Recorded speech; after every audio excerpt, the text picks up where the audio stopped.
We should not forget that the world can be conquered not only by war but also by non-violence.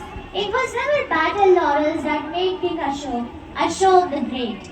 He was the third king of the Mauryan Empire, best known for his renunciation of war, development of the concept of Dham, and promotion of Buddhism. Without much ado, let's see the story of King Ashok the Great.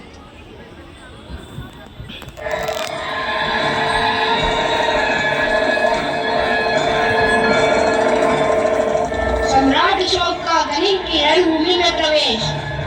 वीर योद्धा, महाबली, बाहुबली, वीरों के वीर, शूरवीर, सम्राट अशोक पधार रहे हैं। सम्राट अशोक की जय, सम्राट अशोक की जय, सम्राट अशोक की जय।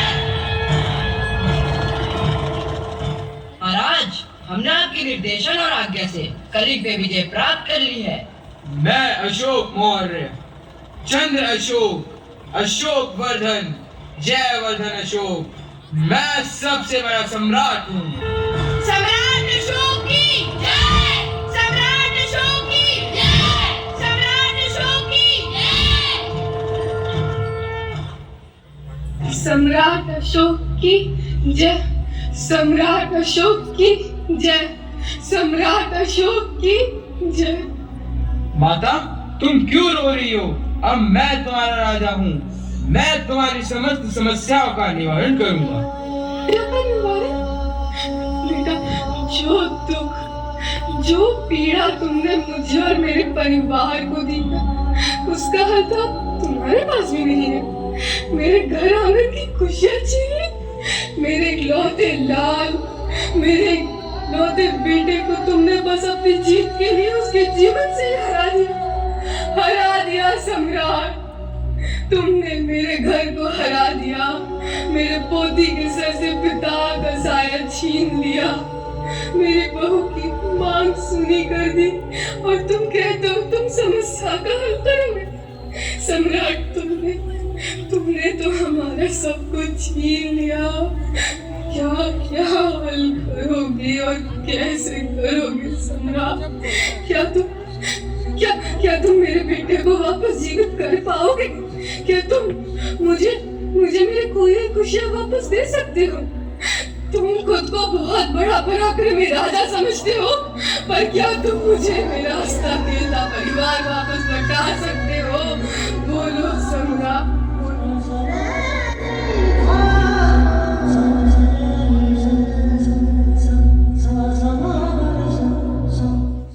मैंने विजय पाई, लेकिन किस कीमत पर?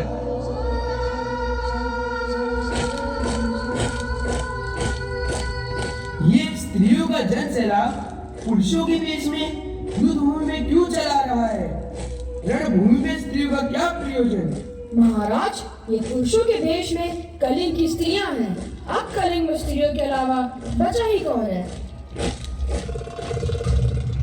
तुमने हमसे हमारा सब कुछ छीन लिया है। अब हमारे जीने का क्या अभिप्राय है? हमारे घर के पुरुषों को तुम मार ही चुके हो। अब कलिंग की हर स्त्री तुमसे युद्ध करेगी, बच्चा बच्चा युद्ध करेगा। अब हमारे जीने का और कोई लक्ष्य बचा ही नहीं है। हमारी नीति है कि हम स्त्रियों और बच्चों पर हाथ नहीं उठाते। हाँ, मगर सम्राट अशोक उन्हीं स्त्रियों का घर उजाड़ना अपनी विजय समझते हैं और उस पर गौरवान्वित होते हैं और विजय उत्सव मनाते हैं। जिस भूमि पर वहाँ की स्त्रियों का सुहाग उजड़ा हो, उनके बच्चों के पिता का लहू बहा हो, उस रणभूमि की विजय यदि आपको स्वीकार है तो उन स्त्रियों और बच्चों से लड़ना भी आपको स्वीकार करना होगा।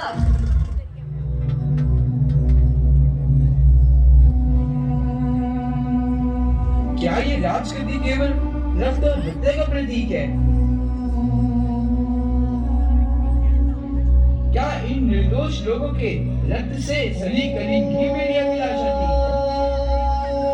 क्या मुझे मेरी अंतरात्मा इस रक्तपात के लिए क्षमा कर पाएगी? नहीं, ऐसी राजगद्दी मुझे नहीं चाहिए जहाँ पुरुषों से भी रक्त और आंसू भरे हो। नहीं, ऐसी राजगद्दी मुझे नहीं चाहिए। नहीं चाहिए ऐसी राजगद्दी। ऐसी राजगद्दी मुझे नहीं चाहिए।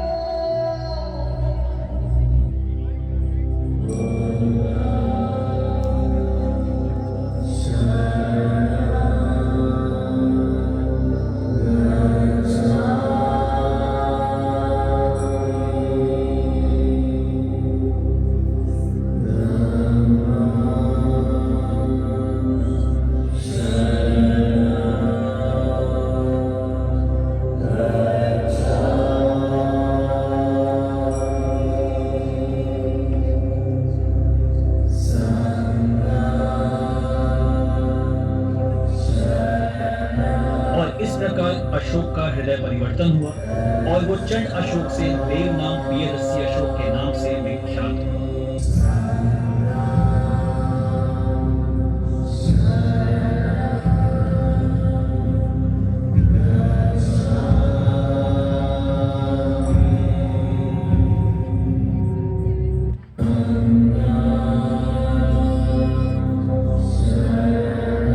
और इस प्रकार अशोक का हृदय परिवर्तन हुआ और वो चंड अशोक से देव नाम प्रियदर्शी अशोक के नाम से विख्यात हुआ।